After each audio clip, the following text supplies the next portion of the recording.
56도, 영하 56도 이상이 돼야 학교가 쉽니다. 감이 없으시죠?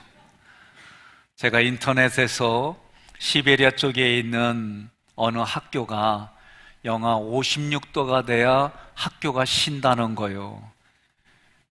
야, 생각만 해도 상상이 안 가요.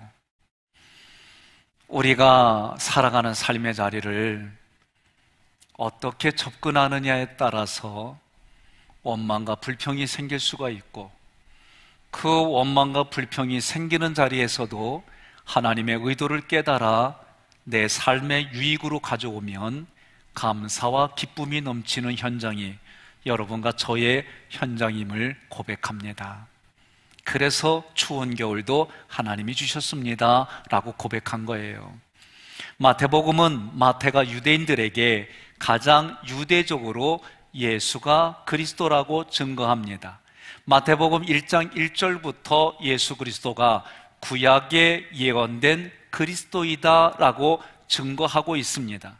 1절은 하나님께서 아브라함에게 하신 언약이 창세기 22장 18절에 내 씨로 말미암아 천하 만민이 복을 받으리라 약속하셨어요. 다윗에게는 사무엘하 7장 16절에 내 왕위가 영원히 견고하리라 약속하셨어요.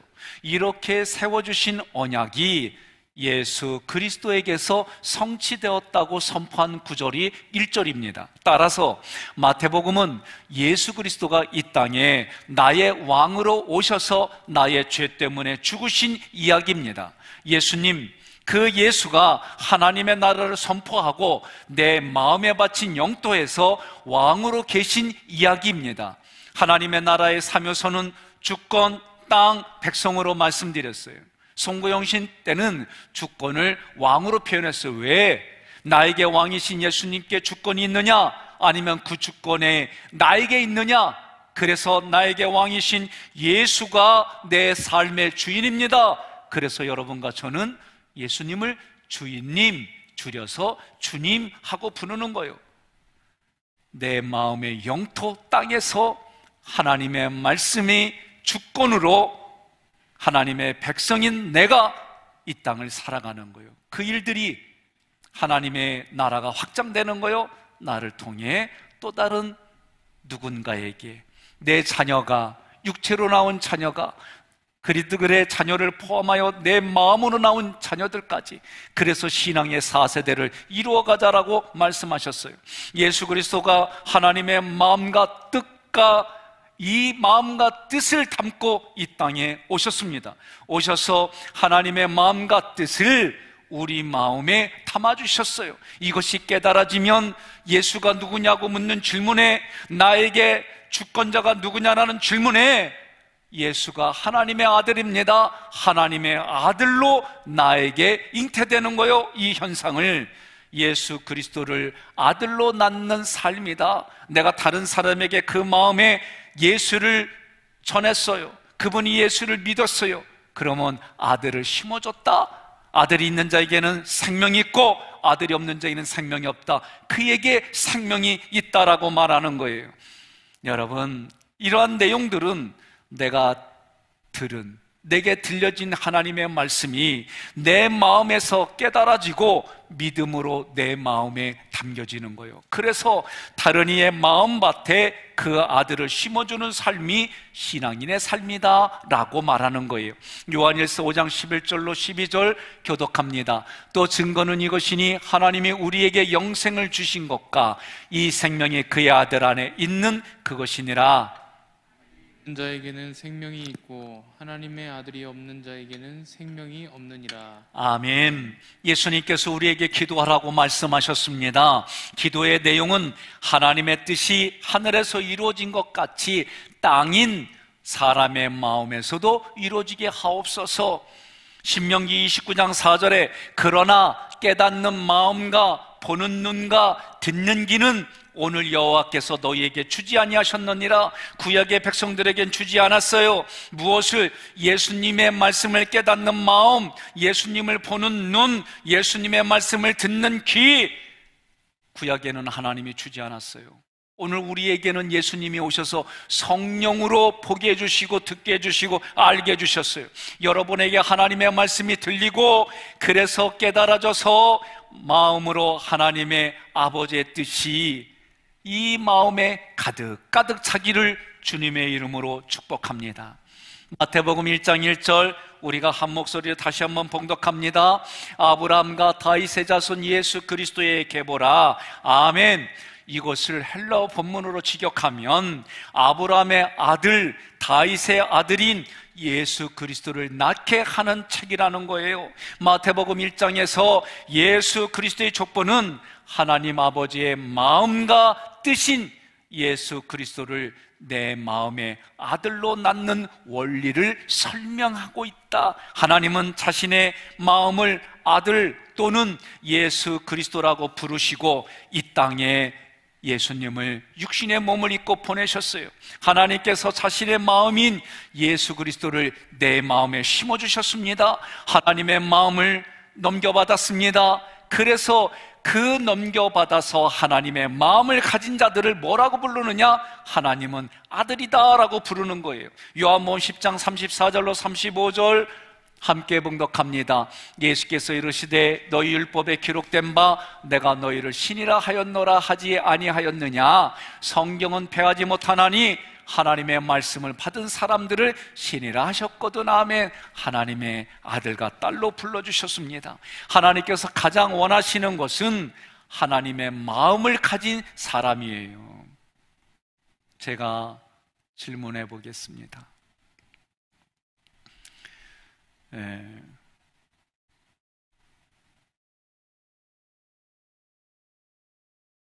여러분, 배우자하고 왜 살아요?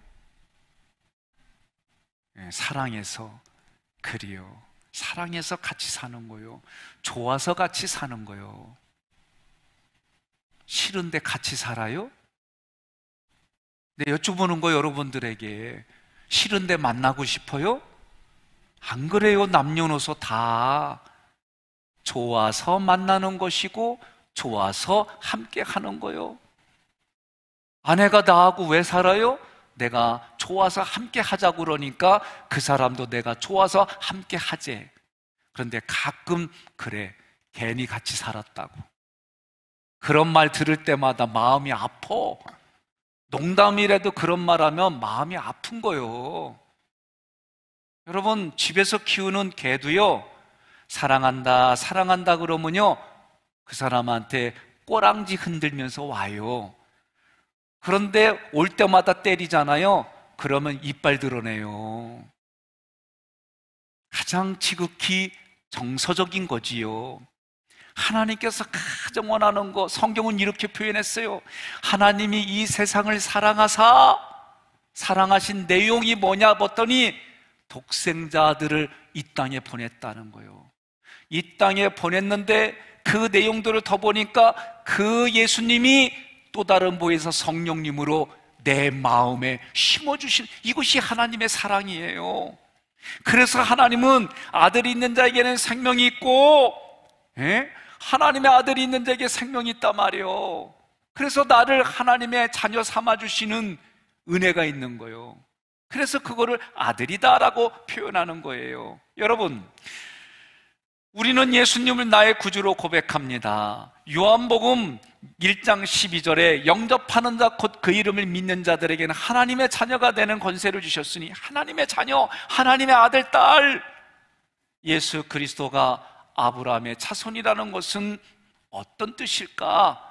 혈통 안에 있는 하나님의 의도를 파악하자는 거요. 히브리어는 상형 문자예요. 그러니 자음마다 뜻이 있어요. 아브라함의 자음을 구속사로 설명하니까 하나님의 마음을 나의 성전, 나의 마음에 간직해서 하나님의 그 마음을 말로 전해주는 것이 아브라함이란 뜻이요. 그러므로 예수 그리스도가 아브라함의 자손이라는 말은 예수 그리스도가 하나님의 마음과 뜻을 담아서 우리 눈에 보이는 육체의 성전으로 오셔서 하나님의 말씀으로 우리 마음에 하나님 아버지의 마음과 뜻을 담았다. 이게 예수 그리스도가 아브라함의 자손으로 오셨다라는 내면의 또 다른 표현이에요.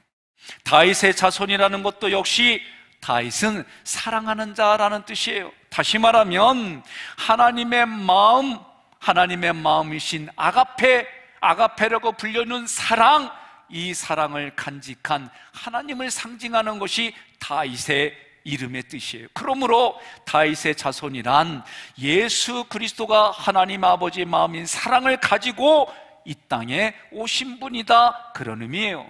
2절, 아브라함이 이삭을 낳고 이삭은 야곱을 낳고 야곱은 유다와 그의 형제들을 낳고, 이 9절도 사람의 혈통 안에 내재되어 있는 하나님의 의도를 찾아내면 내 마음에 하나님의 마음이신 예수 그리스도를 심는다, 또는 예수 그리스도를 낳는다라는 말씀이 되는 거예요.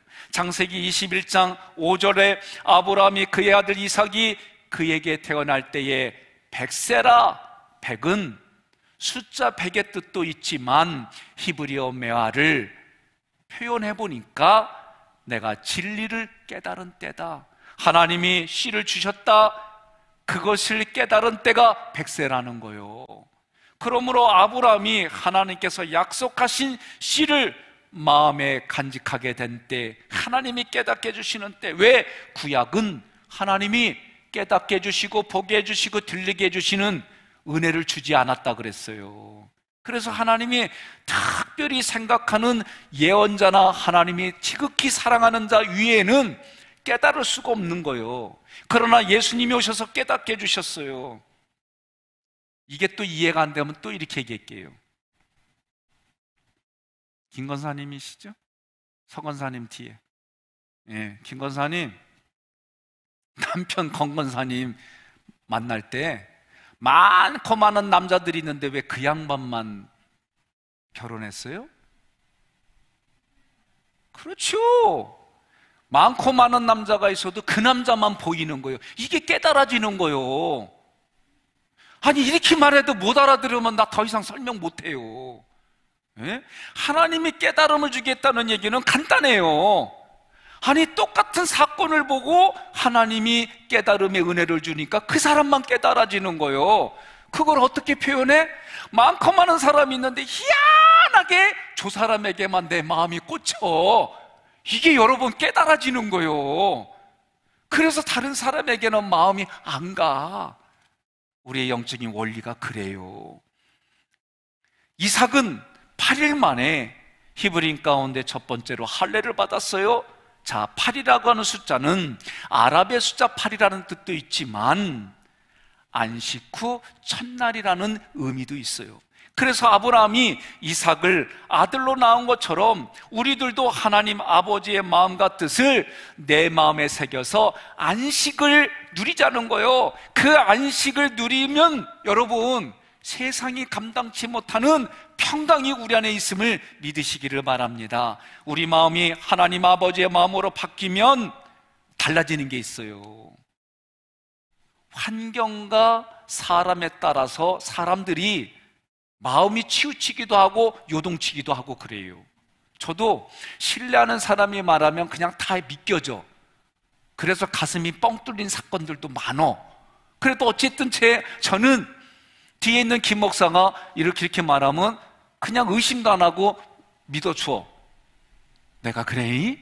예. 여러분, 그런데도 만약에 김 목사가 자꾸 눈 밖에 벗어나는 일을 하면은요, 그러면 나도 모르게 마음이 멀어져요. 내가 김 목사님만 그래요? 안 그래요. 내 아내한테도 그래요. 내가 사랑해요.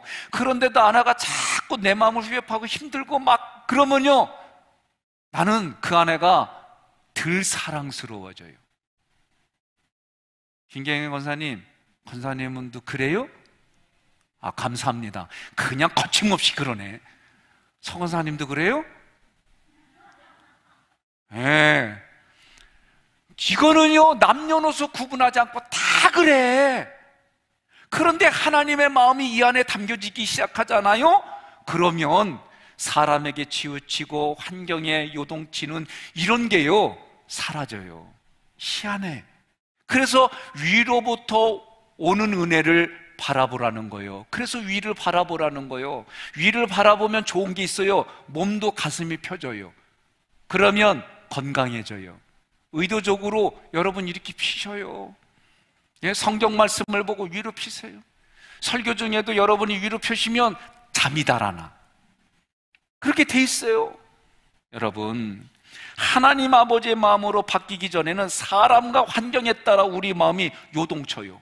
그러나 네 마음에 하나님의 마음이 담겨지기 시작하면 이런 현상이 사라지는 거예요. 바울의 예를 들겠습니다. 바울이 어떤 사람이요? 예수 믿는 사람 잡아 죽이던 사람이요.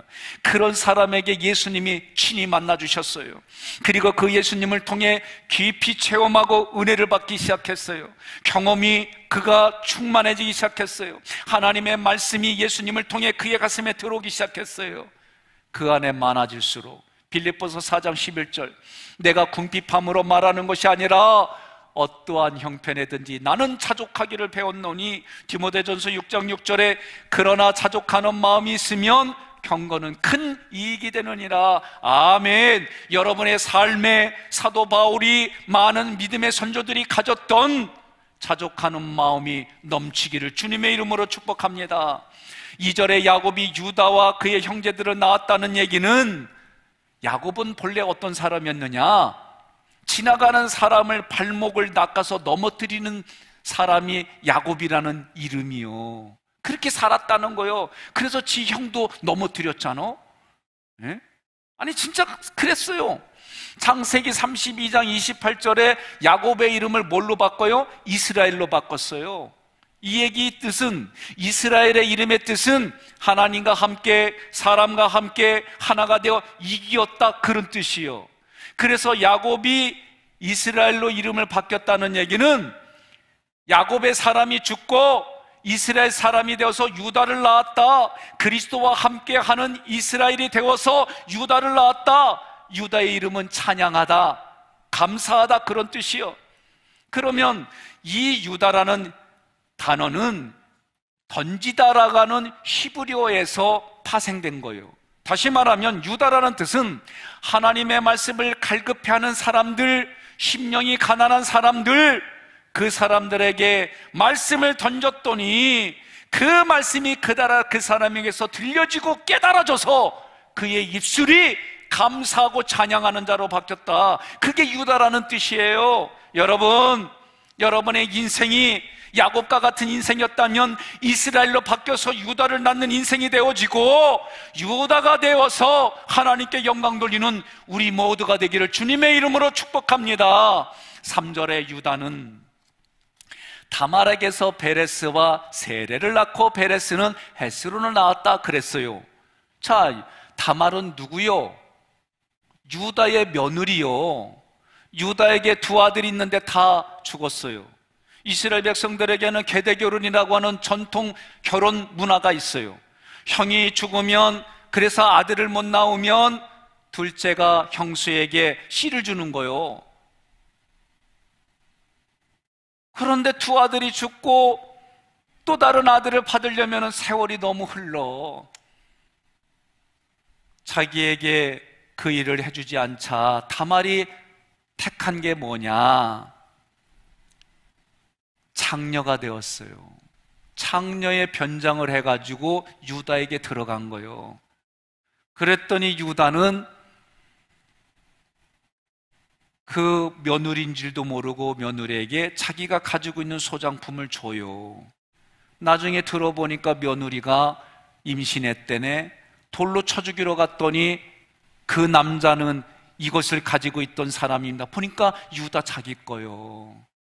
이런 것들을 우리의 이성, 우리의 윤리, 우리가 가지고 있는 합리적인 사고로 성경을 보면 도덕적인 수준에서밖에 얘기 안 돼요.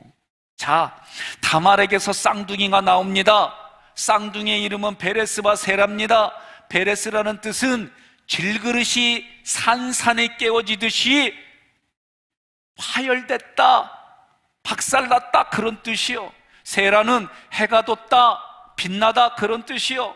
그러면 다말에게서 쌍둥이 베레스와 세레를 낳았다는 얘기는 내가 베레스처럼 완전히 내 마음의 생각, 의지, 고집, 판단이 산산이 깨져야 그곳에서 의로운 태양처럼 예수가 나타난다, 그런 얘기예요. 다말은 누구냐? 쌍둥이를 낳는 여인이요, 쌍둥이 낳는 여자는 오늘 우리 성도를 말해요.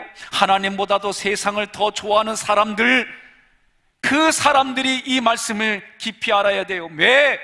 성도는 다말처럼 세상과 간음하는 사람이라는 거예요. 세상과 간음하는 성도들이 다말처럼 쌍둥이를 낳아야 된다. 그런 더럽고 힘든 지저분한 모든 것들이 산산이 깨어지고 내 안에 그리스도가 주인으로 있는 것이 다말과 같은 성도다라고 말하는 거예요. 마태복음의 1장의 족보는 단순히 지명만을 이야기하는 거고 사람의 이름을 이야기하는 것이 아니에요. 그 안에 감추어진 하나님의 의도를 찾아서 설명하는 거예요.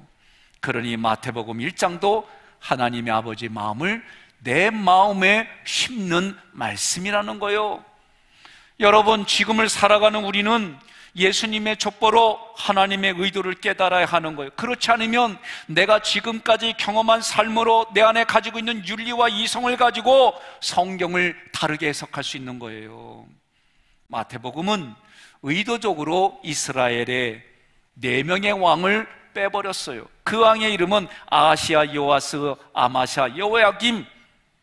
6절부터 9절의 내용들 중에 이 왕의 이름들이 빠졌어요.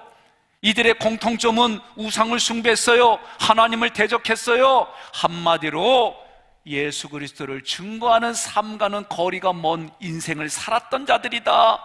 하나님은 의도적으로 그들을 예수님의 족보에 기록하지 않았습니다. 예수 그리스도의 족보를 보면 구약의 율법에 의하면 반드시 장자가 그 이름을 이어가는 거예요.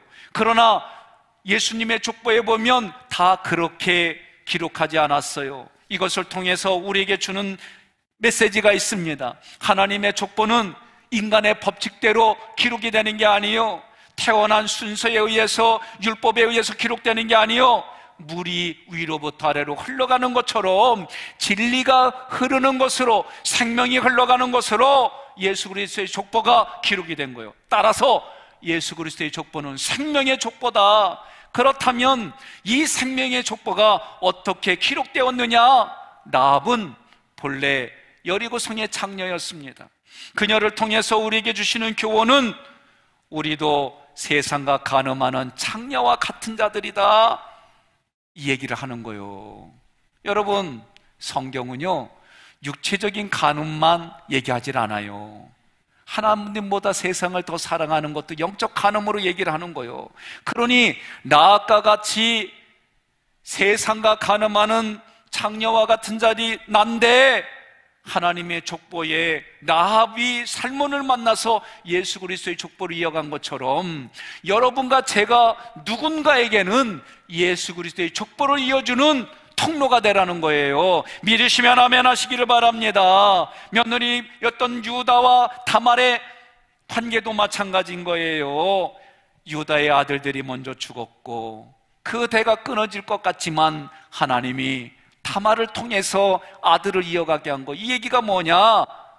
다말은 목숨을 담보로 간 거예요. 왜?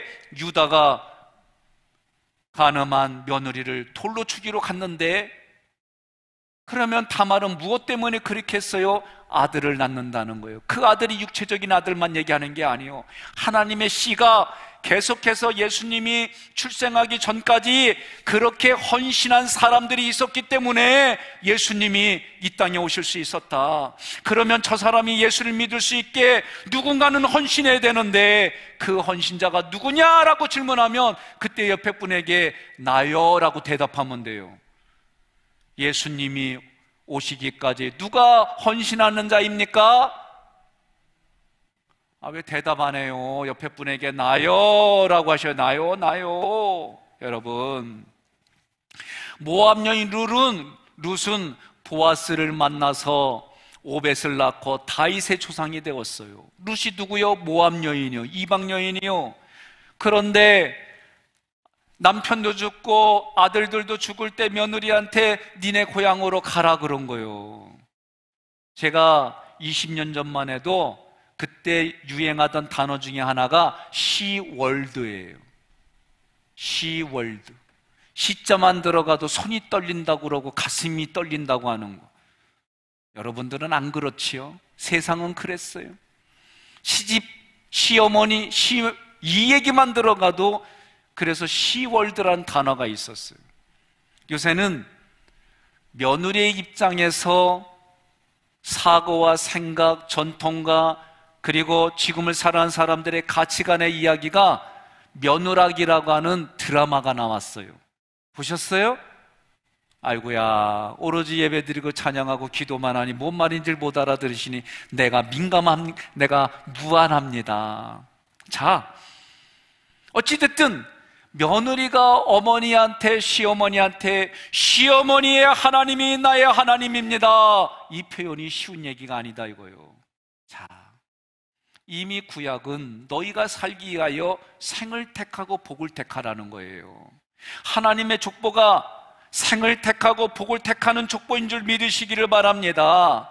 그 계보에 쓰인 여인들을 보니까 흠이 많은데 얼마나 많어? 나처럼 많어. 이 고백을 하라는 거예요. 마리아하고 요셉도 마찬가지예요.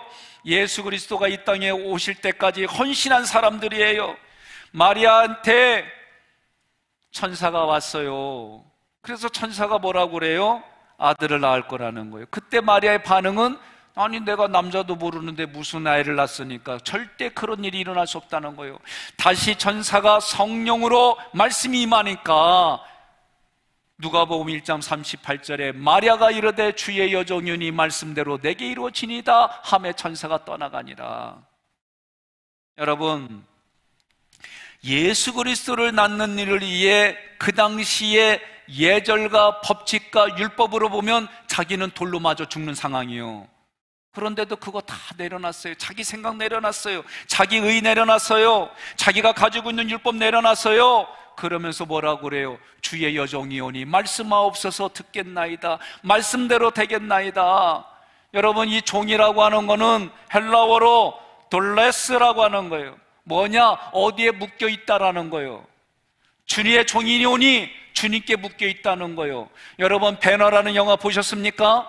노젓는 노예들, 우리 동네에서는 정서가 달라요. 노져주면 노예가 젖는다 보다도 노져 걷는 이 생각부터 먼저 해. 그래서 뱃사공 얘기만 해. 또 제가 실수했군요. 알아듣지 못하니 참. 노를 젓는 노예들이 그 발목이 다 어디에 묶여 있어요? 배에 묶여 있어서 배가 가라앉으면 같이 죽는 거예요. 배가 살아야 전쟁에서 승리해 자기도 사는 거예요. 그러니 내가 주의 종입니다 하는 얘기는, 내가 주의 여종입니다 하는 얘기는 예수님이 죽을 때 나도 같이 죽습니다, 예수님이 살 때 나도 같이 삽니다, 이 고백을 하라는 거예요. 믿으시면 아멘 하시기를 바랍니다. 요셉은 어떤 사람이요? 내가 볼 땐 참 멋있는 사람이요. 정말 점잖은 사람이요. 자기 여인이 자기의 힘을 빌려서 임신한 게 아니라 자기와 상관없이 임신했으니까 어떻게 해요? 조용히 보내주려고 한 거예요. 그거 잘못되면 그 사람 죽이거든요. 그러니까 조용히 생명만 살려주려고 보내려고 하는데 주의 종이 요셉에게도 나타나는 거예요. 그래서 주의 말씀을 듣고 뭐라고 그래요? 자신의 판단, 자신의 생각, 자신의 도덕, 자신의 기준, 자신의 율법을 내려놓고, 한마디로 말하면 선악을 알게 하는 율법의 구조 잣대를 내려놓은 거예요. 그리고 그 마리아에서 나는 예수를 믿음으로 받아들인 거예요. 그러므로 여러분과 저는 오늘 이 말씀들을 통해 율법에 대해 죽어야 됩니다. 판단하는 일에 죽어야 됩니다. 네, 아멘 할 때까지 할 거예요. 선악 구조에 대해서 죽어야 되는 거예요. 내가 배우자에게 고집 부리는 거, 이건 우리 동네에서는 똥고집이라고 그래요. 이 고집 부리는 거 내려놓는 거예요. 자녀들에게 내가 가지고 있는 그런 판단들 내려놓는 거예요. 이거를 성경의 신앙을 통해 우리에게 하는 말이 자기를 부인하라는 거예요. 자기를 부인하는 사람만이 하나님의 말씀이 들려서 하나님의 말씀이 내 마음에 간직됩니다. 그런 사람들만이 예수 그리스도를 내 마음에 낳을 뿐만 아니라 심을 뿐만 아니라 타인의 마음밭에 그 예수를 심겨줄 수 있는, 낳아줄 수 있는 줄로 믿으시기를 바랍니다. 하나님은 문제가 많은 여인들을 촉구해 쓰셔서 우리에게 주시는 교훈은 신분과 과거의 문제로 인하여 하나님의 계보가 기록되는 것이 아니라 그런 사람일지라도 하나님의 진리가 들어가서 흘러가면 그 사람들도 하나님의 족보에 이름을 올린다. 여러분과 저의 족보는 예수의 이름으로 구원받았고 고백하고 행한 대로 갚아주시는, 구원받은 이후에 행한 대로 갚아주시는 하나님을 경외하여 믿음으로 저 천국에 생명책에 기록된 줄로 아멘으로 고백하고 믿으시기를 바랍니다. 나에게 비록 과거가 있어요, 문제가 있어요. 그래도 나는 고백하는 거요. 나는 하나님 없이는 살 수 없습니다. 나는 진정으로 하나님의 말씀 없이는 살아갈 수가 없습니다. 하나님의 진리가 아니고서는 살 수가 없습니다. 여러분, 그 고백을 먼저 했잖아요. 어떻게? 배우자에게 했잖아요. 예? 그래서 그 연습을 하고 그런 경험이 있다 보니까 성경의 말씀이 깨달아지는 말씀이 되니까 그렇지 깨달아지는 인생을 여기까지 살아온 줄로 믿으시기를 바랍니다. 그래서 이 표현을 마태복음 5장에 뭐라고 그래요? 심령이 가난한 자는 복이 있나니 천국이 저희 것이요, 하나님 말씀에 가난한 자, 하나님이 아니면서는 나는 죽을 수밖에 없습니다 고백하는 자에게 하나님이 천국이 내 마음에 있다라는 거예요. 여러분, 심령이 가난한 자들에게 하나님의 말씀이 들려집니다. 심령이 가난한 자에게 그 말씀이 깨달아지고 마음에 간직됩니다. 그래서 그 안에 아들이 있는 자에게 생명이 있다라고 고백하는 거예요. 그런 고백이 되어지도록, 그런 예수님이 오실 때까지, 그리고 다른 사람에 넘어가는 그 현장에 헌신하는 여러분들이 되길 주님의 이름으로 축복합니다. 신명기 23장 1절에 말했습니다. 고안이 상한 자, 음경이 잘린 자는 여호와의 총회에 들어가지 못한다. 이거를 육체적으로만 보지 말아라.